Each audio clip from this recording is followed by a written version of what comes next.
Hello, Teshia Maher here of TeshiaMaher.com, yoga teacher and nutritional consultant. A few of you have messaged me saying that you really want me to do more yoga videos, and you are so kind and so complimentary about the way that I teach and the way that I explain things, and so I absolutely want to deliver to you your request. Also, in the last day or two, I received 3 questions that I feel I can answer all in this one video, which is awesome. So one of you emailed asking about yoga poses or practices that you could do that would be really helpful for circulation. Another of you said, what yoga pose can I do for the constant headaches that I'm getting? Another of you asked about energy. So you were asking what yoga pose can I do to really increase my energy?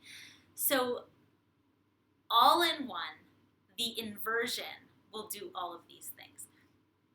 What is an inversion? Basically, in yoga, an inversion is any pose that literally turns you upside down. So brings your feet above your head, allowing nutrient-rich, freshly oxygenated blood to be redistributed from your feet to your brain. And what this does is it increases your energy, it alleviates tension and headache pain, and it also, in that process of redistributing the blood flow, is really, really helpful for boosting your lymphatic system, your circulation. So, how do you do an inversion? Firstly, that was kind of like firstly and basically mushed together.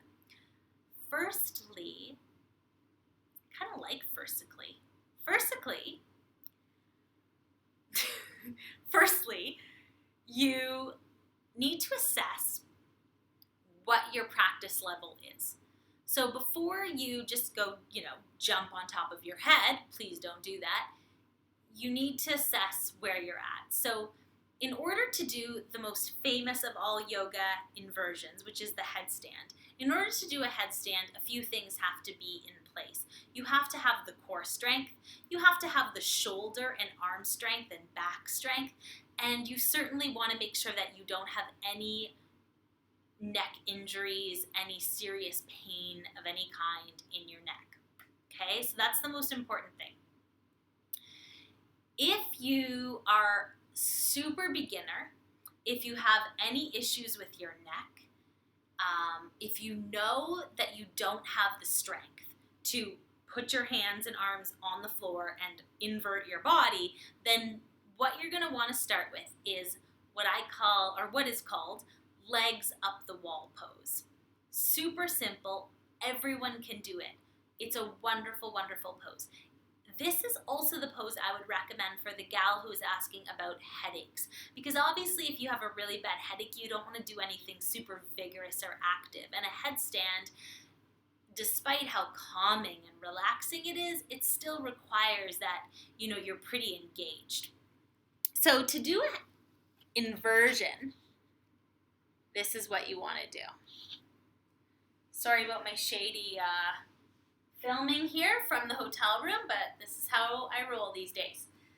Okay, so to do an inversion, or to do a legs up the wall pose, the first of the inversions that we're going to talk about, the most beginner one, you're going to bring yourself up against the wall. So hips, side of the hips, right against the wall.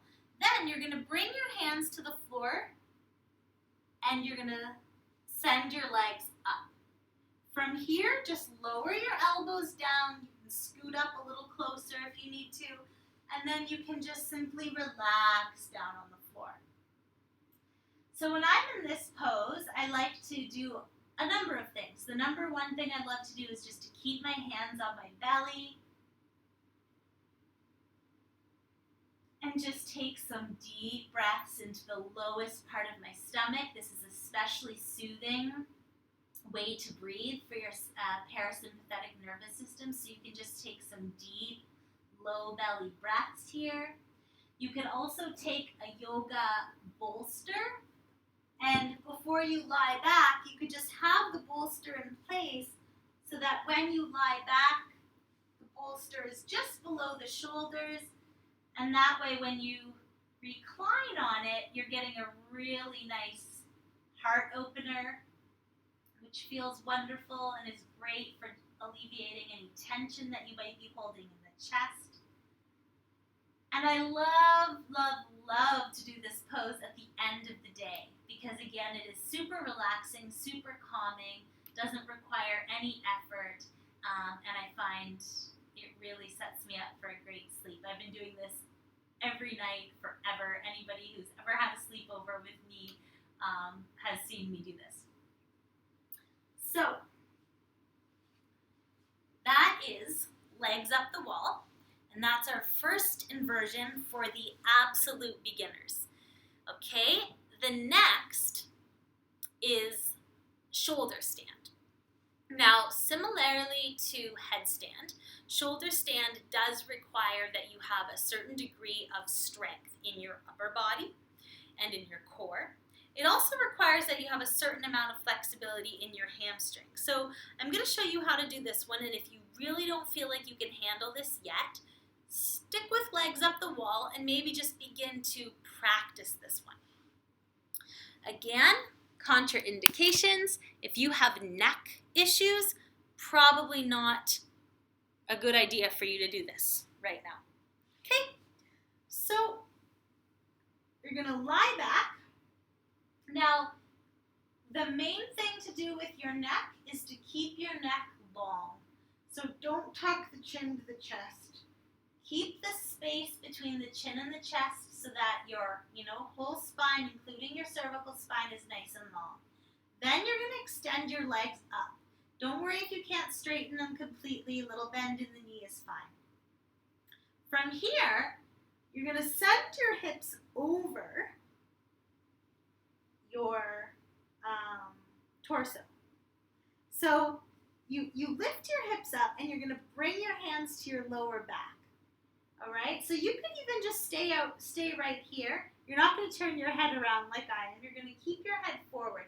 You could stay just like this, at least to start with.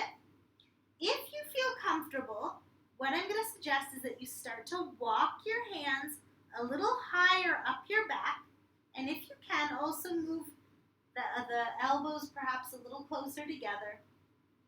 Now with your hands on your lower back, you're going to start to raise your legs and send your feet back and your hips forward. Okay, hopefully you can see that okay. So now, you can't see my feet and legs, but my whole body is in one straight line. So my toes are right above my eyes. So you can stay here for 2 minutes, 1 minute, 5 minutes, however long you feel comfortable. Again, don't tuck the chin like this so you can't talk and you can't breathe. Keep the chin long as you can anyway. Breathe calm and just again, receive all the benefits from this amazing pose. To come down from this pose, just slowly start to pivot the hips so that you're moving into a pike. Okay, so you went from the top, just slowly start to bend the knees. Bring your hands to the floor, arms to the floor, and then one vertebra at a time, just gently lower all the way down. You can bring the feet to the floor and just let the knees come in towards each other. You can bring the knees into the chest like this, just to release the lower back. Anything that feels good for you is perfect. So that is our second inversion. I would call that more of an intermediate inversion. The third one that we are going to be doing today is the headstand. Now, even if you can't do a full headstand right away, you can still start, to build the strength or to move towards it. Now, a lot of people teach headstand against the wall, and you can totally do that. But I've seen a lot of my students become stuck in terms of moving forward or in terms of moving away from the wall. So they learn how to do the headstand on the wall, but then when I finally get them to move to the floor, it's almost as if they're starting all over again. So they haven't really learned to fire the appropriate muscles so that they can bring their feet up on their own without the wall. So I'm going to show you, just because this is my preference, it doesn't matter how long it takes you to do it. It's just my personal preference that you learn to do without the wall. It's just me. So, for a headstand, first thing, the placement of your hands. So, you're going to interlace your fingers, not right up to the webbing like this, but just about quarter of a way, so that you have this little place, this little like special spot that you're going to place the top of the head. Now the part of your head that you want on the floor is just about right here. So it's like the top of your head. Not on your forehead, that's going to be really hurt your neck. Not too far back, that would hurt your neck. You're going to find this spot right at the top of the head. This is the placement for the hands. Now, when you place your hands down on the floor, first thing I would recommend that you do so that you find the right distance for you is take your opposite elbows. Okay, so this is how we're gonna begin. We're gonna grab our opposite elbows. Now, without changing this distance, we're just gonna separate our arms and then place them down. Again, the fingers are interlaced, halfway up to the webbing, keeping a little space, and that's where I'm gonna go. Now, then I'm gonna place my arms on the floor. Before I do that, the next thing I wanna explain to you, when you're in a headstand, you want to be grounding down with your arms and specifically with this line that runs from the baby finger to the elbow. So from the baby fingers to your elbow, you press down. And this is going to keep your shoulders from going up around your ears. That's going to want to happen for your body, guaranteed. It does for everybody. So you want to try not to let the shoulders come up. Instead, you want to push down to keep the shoulders away from the ears. So you're going to see what I mean right now. Okay, so I'm going to bring myself down here. I'm going to grab for my opposite elbow, okay? If you have a ponytail or something in your hair, you're going to want to move that away. I'm going to grab my opposite elbow, and then I'm going to place my hands down, okay? Then I'm going to bring that sweet spot on my head to the floor. Again, try not to tuck your chin to your chest, keeping the chin away from the chest.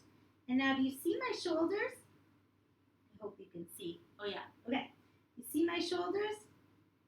You want this with the shoulders. So here, I'm not pushing down with that line that I showed you. Here I am. Okay? So as you ground down with the strength in your hands and arms and shoulders, then the next step is to send your hips up, okay? Now from here, you're just going to stay. And as soon as you feel your shoulders going up, you're going to stop going any further with your feet, and you're just going to bring the shoulders back. So you want to stay here in this position until it feels like the shoulders aren't creeping up around your ears anymore. Once you feel you have it, what will happen is you can start to send your hips further towards your head so that your toes start to float. And that's when you're going to be at the stage where you can start to bring the legs up. Now, if you are not feeling that float and you want to start playing with this, the other thing you could do is you can lift one heel and then the other heel, and then you could start to extend the legs upward from there. That's definitely an option. But the main thing is just to keep the shoulders away from the ears and just to keep sending your hips toward your head. So you're moving your back, your whole spine over top of the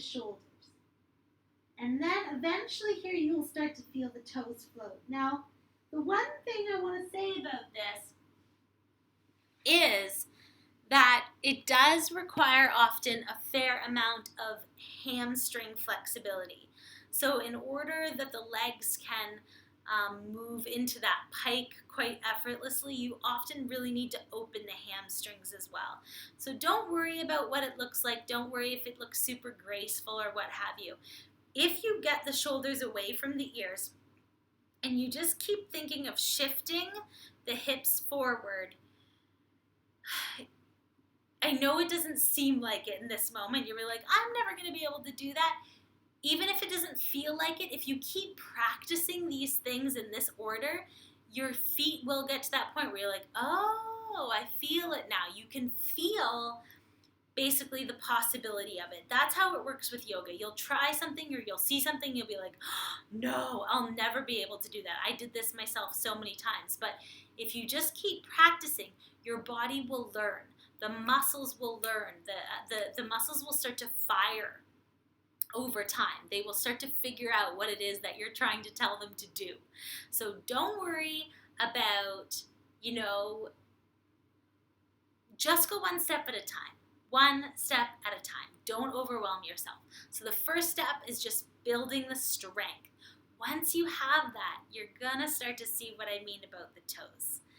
That also has to do with core strength. So you really need to be strong to do a lot of the more advanced yoga poses. So work on your strength as well as your flexibility. Yoga, like all things, is all about balance. I hope that you guys have found this video helpful. I hope it's given you something to play with in terms of getting upside down and receiving the wonderful benefits of yoga inversions. Have a really great week, you guys, and we'll see you next week. Bye!